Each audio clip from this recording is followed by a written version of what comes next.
Cher Marion, que j'ai pas vu encore. Ah, cher Émeric, chers collègues conseillers communautaires et conseillers municipaux, monsieur le maire, où est-il monsieur le maire? Monsieur le maire de Mantes, la ville.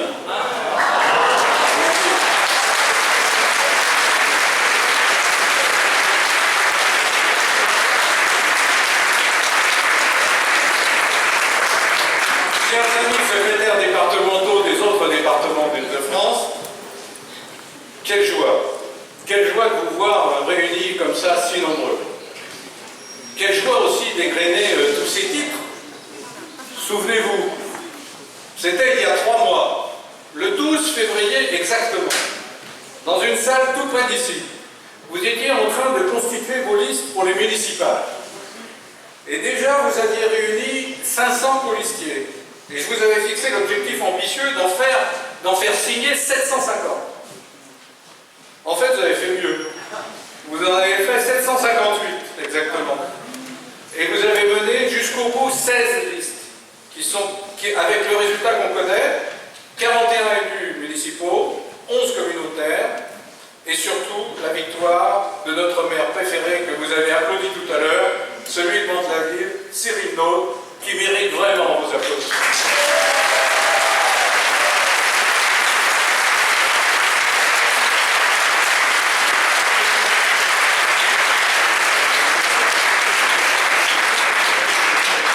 Alors, à peine les conseils municipaux installés, on remet ça. Sur le thème peut-être le plus important, ou le plus structurant pour nous, qui est le thème de l'Europe. Si j'ai rejoint le front moi-même il y a 20 ans, c'était, bon, d'accord, en fonction de considérations affectives vis-à-vis de Marie-Christine et de la famille Le Pen. On est d'accord. Bon. Mais en plus, de manière beaucoup plus objective, à cause de 2 thèmes. Pas 3, pas 4, 2, qui me tenaient particulièrement à cœur et qui étaient précisément l'Europe et l'immigration. Pour l'immigration, rapidement, car ce n'est pas le sujet d'aujourd'hui, mais c'était parce que j'étais convaincu, au-delà de toute autre considération, que recevoir chez nous toute la misère du monde conduisait tôt ou tard à la paupérisation de notre pays, et donc à l'abandon de l'œuvre naissante d'éradication du sous-développement dans le reste du monde. Les faits, malheureusement, l'ont prouvé. Je rappelle qu'à l'époque, dans les années 70-80, beaucoup n'étaient pas nés, l'objectif était de consacrer 1% du produit national brut de chaque pays développé à cette noble tâche. Et c'était à l'époque réalisable. On y était presque en France. En tout cas, la France était en pointe à l'époque dans cette bataille. Et on pouvait être fiers de l'être. Où en sommes-nous maintenant? Après avoir grand ouvert nos frontières et accepté l'installation sur notre sol de centaines de milliers de pauvres migrants, tout aussi victimes de ce système que nous le sommes, comment envisager aujourd'hui d'aider ces pays alors qu'on n'est même pas capable de boucler notre propre budget? Et c'est bien le problème, car si on ne les aide plus, la pression migratoire sera de plus en plus forte, et c'est la spirale infernale. Quant à l'Europe, sujet d'aujourd'hui, j'ai regardé la question sous l'angle économique, vu ma formation, et j'étais persuadé que ce n'était pas en supprimant des droits de douane qu'on allait pouvoir sauvegarder le plein emploi, et pouvoir en plus faire du social. L'expérience socialiste de 81, suivie du serrage de vis de 83, a apporté la preuve tangible de l'incohérence de cette démarche. Là aussi, les faits, à savoir les vagues successives de délocalisation, de fermeture de sites industriels, en ont apporté malheureusement la preuve. Cette utopie ne pouvait servir qu'un patronat cynique, avide de faire de plus en plus de profit en faisant tout fabriquer par des esclaves payés 100 fois moins cher que chez nous, à l'autre bout du monde, et à nous revendre avec une marge considérable. Après l'élargissement de l'Union européenne, on peut même appliquer ce raisonnement, malheureusement, à l'intérieur même de l'Union, à l'égard de pays où la main-d'œuvre non qualifiée est payée moins de 200 € par mois, c'est-à-dire jusqu'à 7 fois moins cher, moins que chez nous. Je pense à la Roumanie et à la Bulgarie. Comment aussi imaginer que des pays aussi différents, avec chacun sa langue, avec des lois différentes, des politiques différentes, des intérêts économiques parfois opposés, pouvaient-ils trouver un destin commun au-delà de faire la paix entre eux, ce qui n'a d'ailleurs rien à voir avec l'instauration d'institutions supranationales européennes. Alors, face à ce constat d'échec, lequel est fait nouveau, assez largement partagé, il y a toujours deux écoles qui s'opposent et qui constituent à mes yeux le véritable clivage politique actuel. Il y a ceux qui, comme nous, disons « stop ! Assez de casse sociale, assez de chômage, assez de misère ».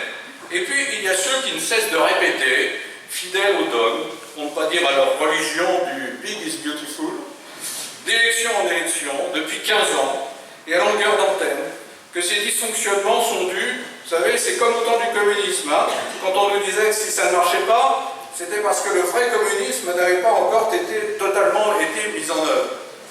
Et donc, ils nous répètent donc que ces échecs de l'Europe de Bruxelles sont dus au fait que nous n'allons pas assez vite dans l'intégration, qu'il n'y a qu'à faire un SMIC commun, un SMIC européen.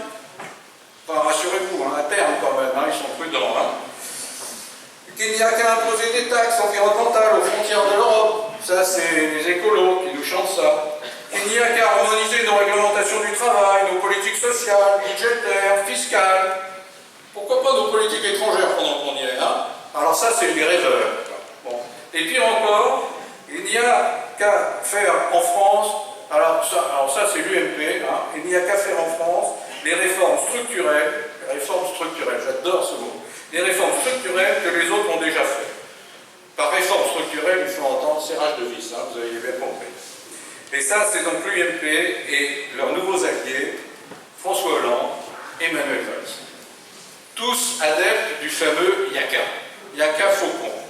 Mais pourquoi ils ne l'ont pas fait plus tôt? Pourquoi ils nous chantent ça encore maintenant? Bon. Alors, pour forcer cette harmonisation utopique, certains ont même eu l'idée géniale de créer une monnaie unique, l'euro. Ça, ils pensaient que voilà, tout le monde allait y aller. Au bout de 10 ans, nouvel échec. Même dans ce groupe de pays plus restreint, aucune véritable harmonisation n'a vu réellement le jour. Alors même que chaque participant savait très bien que s'ils ne le faisaient pas, ils allaient à la catastrophe. Et la catastrophe, il y a eu chômage de masse, croissance zéro, déficit abyssaux. Ils ont ainsi, malgré eux, apporté la preuve que cette harmonisation était impossible à moyen terme, et ce pour des tas de raisons, et même à marche forcée. Alors oui, chers amis, ça suffit, il faut que ça cesse, et nous allons nous battre pour que ça s'arrête. Nous avons la chance d'avoir pour ces élections européennes une tête de liste de renom, connue, reconnue, Aymeric Chauprade, que nous accueillons ce soir.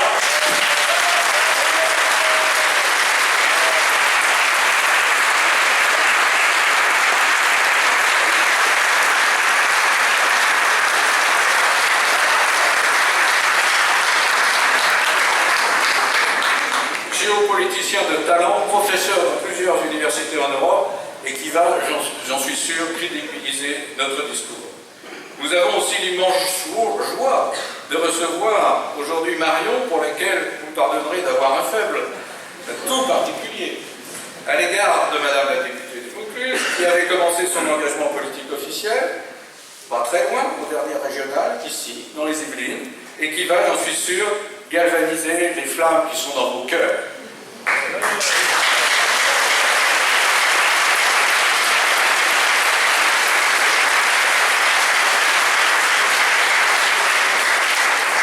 Avec eux, avec vous, nous allons gagner.